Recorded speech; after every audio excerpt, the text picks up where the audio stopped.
ನಮ್ಮ ತಿಕೋಟ ತಾಲೂಕಿನ ಪಂಚಾಯತಿ ಅಭಿವೃದ್ಧಿ ಅಧಿಕಾರಿಗಳಂತ ಶ್ರೀಮತಿ ಪದ್ಮಿನಿ ಬಿರಾದರ್ ಅವರು ಒಂದು ಈ ತಮ್ಮ ಅನುಭವದ ಒಂದು ಕವನ ಸಂಕಲನವನ್ನು ಬರೆದಿದ್ದಾರೆ.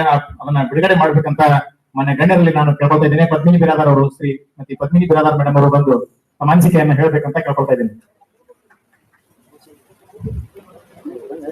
ಆಶೀನರಾಗಿರುವ ಎಲ್ಲ ಗಣ್ಯಮಾನ್ಯರಿಗೆ ನನ್ನ ಅನಂತ ನಮನಗಳು. ಗ್ರಾಮ ಪಂಚಾಯತಿಯ ಹೊಣೆ ಹೊತ್ತ ಸರ್ಕಾರದ ಅಧಿಕಾರಿ ಚುಕ್ಕಾಣಿ ಹಿಡಿದ ಮಹನೀಯರಾದ ಗ್ರಾಮ ಪಂಚಾಯತಿಯ ಅಧ್ಯಕ್ಷ ಸದಸ್ಯರುಗಳೇ ಹಾಗೂ ಗ್ರಾಮ ಪಂಚಾಯತಿ ಅಭಿವೃದ್ಧಿ ಅಧಿಕಾರಿಗಳೇ, ತಮ್ಮೆಲ್ಲರಿಗೂ ಈ ಮೂಲಕ ಅನಂತ ನಮನಗಳನ್ನು ಸಲ್ಲಿಸ್ತೀನಿ. ಶಬ್ದಗಳಲ್ಲಿ ಪೋಣಿಸುವ ಇರಾದೆ ನಂದಿದೆ. ಗ್ರಾಮ ಸರ್ಕಾರದ ಹೊಣೆ ಹೊತ್ತವರು ನಾವು, ಗ್ರಾಮೀಣ ಅಭಿವೃದ್ಧಿಗೆ ಹೆಗಲು ಕೊಟ್ಟವರು ನಾವು, ರೈತಾಪಿ ಜನರ ವರದಾನವಾದವರು ನಾವು, ಕುಶಲವಲ್ಲದ ಕಾರ್ಮಿಕರಿಗೆ ಜೀವ ತೆಗೆದವರು ನಾವು.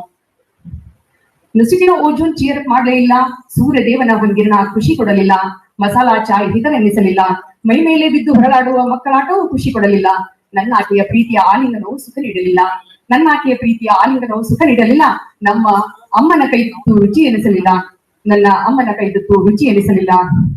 ಬೆಳಗ್ಗಿಂದ ರಾತ್ರಿ ಮಗ್ಗಲು ಹೊರಡುವವರೆಗೂ ಏನೋ ಆತಂಕ, ಭಯ, ಕಿಚ್ಚು ಮಾತುಗಳು, ನಿಮಿಷಕ್ಕೊಮ್ಮೆ ಬರುವ ಪಬ್ಲಿಕ್ ಕಾಲ್ಸ್ಗಳು, ಲೀಡರ್ಸ್ ಎನಿಸಿಕೊಂಡವರ ಬೆದರಿಕೆ ಕರೆಗಳು, ಫೇಕ್ ಪತ್ರಕರ್ತರ ಕಿರುಕುಳ, ಆರ್ಟಿಐ ಅಂತ ಬೆಂಬಿಡದೆ ಕಾಡುವ ಅರ್ಜಿಗಳ ವಿಲೇವಾರಿ, ಮಾನ್ಯ ಸಾಹೇಬರ ಕಡೆಯಿಂದ ಬಂದ ನೋಟಿಸ್ಗಳು, ಯೂಟ್ಯೂಬ್ ಚಾನಲ್ನವರ ಕಿರಿಕಿರಿ, ನಿಮ್ಮ ಹಗರಣವನ್ನು ಹೊರಹಾಕುವೆ ಎಂದು ಬೆದರಿಕೆಯೊಡ್ಡು ಬ್ಲಾಕ್ ಮೇಲ್ ತಂತ್ರ ಮಾಡುವ ಜನರ ರಿಕವರಿ ವಸೂಲಿ ಅಂತ ಆಡಿಟರ್ಗಳ ಬೆನ್ನು ಬಿದ್ದು 1-2 ಪ್ರತಿದಿನ ಒಂದು ಸಮಸ್ಯೆ, ಅದಕ್ಕೊಂದು ಪರಿಹಾರ ಕಂಡುಕೊಳ್ಳುವುದರೊಳಗಾಗಿ ಸಮಯಕ್ಕೆ ಸರಿಯಾಗಿ ಊಟ ತಿಂಡಿ ಮಾಡಿದ್ದು ಗಣನೆಗೆ ಬಂದೇ ಇಲ್ಲ.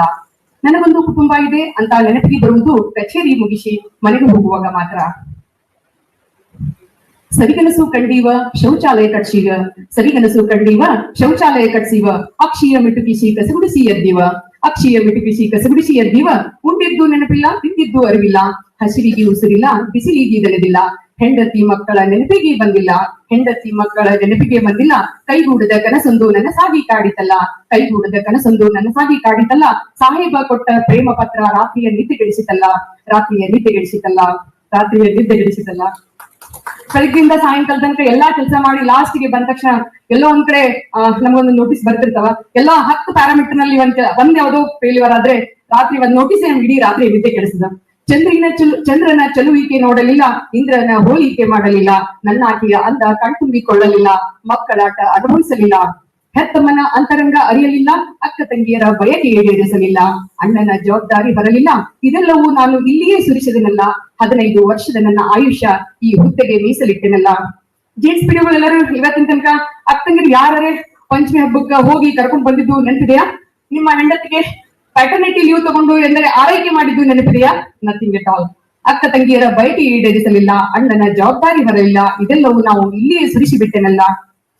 ಸಾಹೇಬರ ಮಾತಿಗೆ ತಲೆ ಆಡಿಸಿದೆವಲ್ಲ, ಅಧ್ಯಕ್ಷರ ನುಡಿಗೆ ಮಾತು ಕೊಟ್ಟೆವಲ್ಲ, ಸದಸ್ಯರ ಬಯಕೆಗೆ ಹೂ ಎಂದವಲ್ಲ, ಜನಸಾಮಾನ್ಯರ ಆಶೆ ಈಡೇರಿಸಿದವಲ್ಲ, ಎಲ್ಲ ಮಾಡಿ ಮನೆಗೆ ಬರುವುದರೊಳಗಾಗಿ ಹೆಂಡತಿ ಹೇಳಿದ್ದು ಮರೆತು ಬಿಟ್ಟವಲ್ಲ, ಮಕ್ಕಳು ಅಂದಿದ್ದು ಈಗ ನೆನಪಾಯಿತಲ್ಲ, ಲಘು ಬಗೆಯಿಂದ ಬರುವುದಕ್ಕ ಮಗಳೋಡಿ ಬಾಗಿಲಕ, ಲಘು ಬಗೆಯಿಂದ ಬರುವುದಕ್ಕ ಮಗಳೋಡಿ ಬಾಗಿಲಕ, ಸಾಹೇಬ ಮಗನ ಅಮ್ಮ ಮುಂದಕ್ಕ, ಸಾಹೇಬ ಮಗನ ಅಮ್ಮ ಬಂದು ಮುಂದಕ್ಕ, ನನ್ನ ಮಗ ನೋಡಿ ನನ್ನಾಕಿ ಹಿಂದಕ್ಕ, ನನ್ನ ಮಗ ನೋಡಿ ನನ್ನಾಕಿ ಹಿಂದಕ್ಕ. ಪೆಚ್ಚು ಮೋರೆ ಹಾಕೊಂಡು ಪಿಡಿಒ ಸಾಹೇಬ್ ಮನೆಗ್ ಬಂದ್ರ ನೆಕ್ಸ್ಟ್ ಸಾಯಂಕಾಲ ಅಷ್ಟೊತ್ತಿಗೆ ಏನ್ ಹೇಳಿರ್ತಾರ ಹೆಂಡತಿ ಎಲ್ಲ ಮರ್ತೇ ಬಿಟ್ಟು ಮನೆಗ್ ಬಂದಿರ್ತಾರ. ಸೊ ಅವಾಗ ನನ್ ಮಗ ಸಾಹೇಬ ಬಂದಾತ ಅವ್ರಮ್ಮ ಹಿಂದಕ್ ಬಂದ್ರ ಇವ್ರ ಪೆಚ್ಚು ಮುಖ ನೋಡಿ ಒಳಗೆ ಹೋಗ್ಬಿಡ್ತಾಳ ಅವ್ರ ಹೆಂಡತಿ. ಚಿಕ್ಕ ಮಕ್ಕಳಿಗೆ ಸೀಲ್ ಹಾಕಿ ಕ್ವಾರಂಟೈನ್ ಮಾಡಿದ್ದು ನೆನಪಿದೆಯಾ? ಹಸಿದ ಕಂದ ಮಕ್ಕಳಿಗೆ ಹಾಲು ಪೂರೈಸಿದ್ದು ಮರೆದೆಯಾ? ರಾತ್ರೋರಾತ್ರಿ ಸೂರು ಒರೆಸಿ ಬಂದ ಜನರ ಆಶ್ರಯವಾಗಿದ್ದು ಕಂಡಿಲ್ಲವಾ? ಮನೆ ಮನೆಗೆ ತಿರುಗಿ ವ್ಯಾಕ್ಸಿನ್ ಹಾಕಿಸಿದ್ದು ನೋಡಿಲ್ಲವಾ? ಮನೆ ಮುಂದೆ ನಿಂತು ಬೈಗಳ ಬೇಯಿಸ್ಕೊಂಡು ಬುದ್ಧಿ ಕೊಟ್ಟಿದ್ದು ಮರೆತೀಯಾ? ಮತ್ತಾಕೆ ಪಿಡಿಒ ಅಂದ್ರೆ ಮೂಗು ಮುರಿತೀಯಾ? ಮತ್ತಾಕೆ ಪಿಡಿಒ ಅಂದ್ರೆ ಮೂಗು ಮುರಿತೀಯಾ? ನಿಮ್ಮ ಮನೆ ಬಾಗಿಲಿಗೆ ನೀರು ತಂದ ಸದಸ್ಯನನ್ನೊಮ್ಮೆ ಸ್ಮರಿಸಿ, ಜಾತ್ರೆಗೆ ನಾಟಕಕ್ಕೆ ಪಟ್ಟಿ ಕೊಟ್ಟು ಹಾಳಾದ ಅಧ್ಯಕ್ಷರನ್ನೊಮ್ಮೆ ನೆನೆಸಿ, ನಿಮ್ಮ ಅಟ್ಟಹಾಸಕ್ಕೆ ನಲುಗಿದ ಪಿಡಿಒ ಒಂದೊಮ್ಮೆ ಆಧರಿಸಿ, ನಿಮ್ಮ ಸೇವೆಗೆ ಸದಾ ಸಿದ್ಧಹಸ್ತರಾದ ಸಿಬ್ಬಂದಿಗಳನ್ನೊಮ್ಮೆ ಪ್ರೀತಿಸಿ, ಕರೆದಾಗ ಬರುವ ಇಂಜಿನಿಯರ್ಗಳನ್ನೊಮ್ಮೆ ಸತ್ಕರಿಸಿ, ಆರಿಸಿ ಕಳಿಸಿದ ನಿಮ್ಮ ಸದಸ್ಯರನ್ನು ಆಧರಿಸಿ, ಹೊತ್ತು ತಿರುಗಿದ ನಿಮ್ಮ ಅಧ್ಯಕ್ಷರನ್ನು ಸತ್ಕರಿಸಿ, ದಿನಾ ಜೊತೆಗಿರುವ ಸಿಬ್ಬಂದಿಯನ್ನು ಪ್ರೀತಿಸಿ, ಸರ್ಕಾರದ ಹೊಣೆ ಹೊತ್ತು ನಿಮ್ಮೂರಿಗೆ ಬಂದ ಪಿಡಿಒನನ್ನು ಸ್ಮರಿಸಿ, ಸರ್ಕಾರದ ಹೊಣೆ ಹೊತ್ತು ನಿಮ್ಮೂರಿಗೆ ಬಂದ ಪಿಡಿಒನನ್ನ ಸ್ಮರಿಸಿ.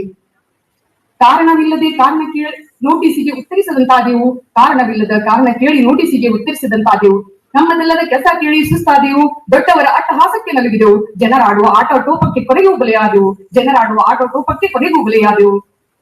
ಕಾರ್ಯವಪ್ತಿಗೆ ಬರೆದ ಸರ್ಟಿಫಿಕೇಟ್ ಗಳಿಗೆ ಸಹಿ ಮಾಡಿಸಿದ್ದು ಮರೆತಿ ಏನು? ನೀವೇ ಒತ್ತಡ ತಂದು ಅಕುಶಲ ಕಾರ್ಮಿಕರ ಕೂಲಿ ಪಾವತಿಸಿದ್ದು ನಿಮಗೆ ನೆನಪಿಗೆ ಬರದೇನು? ಕೃಷಿ ಹೊಂಡ ತೋಡಿ ಬಿಲ್ ಪಾವತಿಸಿಕೊಂಡು ಮುಚ್ಚಿ ಹಾಕಿದ್ದು ನಮಗೆ ನೆನಪಿಲ್ಲವೇನು? ಅದನ್ನೇ ದೊಡ್ಡದಾಗಿ ಬಿಂಬಿಸಿ ನಮ್ಮನ್ನು ಇಕ್ಕಟ್ಟಿಗೆ ತಳ್ಳಿದ್ದು ನಾವು ಮರಿರುವೇನು? ಎಂಟೆಕ್ ಕಲಿತ ಮೇಸ್ತ್ರಿಗಳಂತಾದ ಇಂಜಿನಿಯರ್ಗಳೇ, ನಮ್ಮ ಮಾತಿಗೆ ಹೂ ಎಂದು ಹುಚ್ಚಿನಂತಾದ ಆಪರೇಟರ್ಗಳೇ, ಜನರ ಬೈಗುಳತಿಯಿಂದ ನೀರ ಗಂಟೆಗಳೇ, ಜನರ ಅಸಡ್ಡೆಗೆ ತುತ್ತಾದ ಸದಸ್ಯರುಗಳೇ, ಸರ್ಕಾರ ನೀಡಿದ್ದು ಕೇಳಿ ಸುಸ್ತಾದ ಅಧ್ಯಕ್ಷರುಗಳೇ, ನಿಮ್ಗಿಂತ ದೇವರು ಅವರಿಗೆ ಇನ್ಯಾರು ಸಿಕ್ಕಾರು? ನಿಮ್ಗಿಂತ ದೇವರು ಅವರಿಗೆ ಮತ್ಯಾರು ಸಿಕ್ಕಾರು? ಧನ್ಯವಾದಗಳು.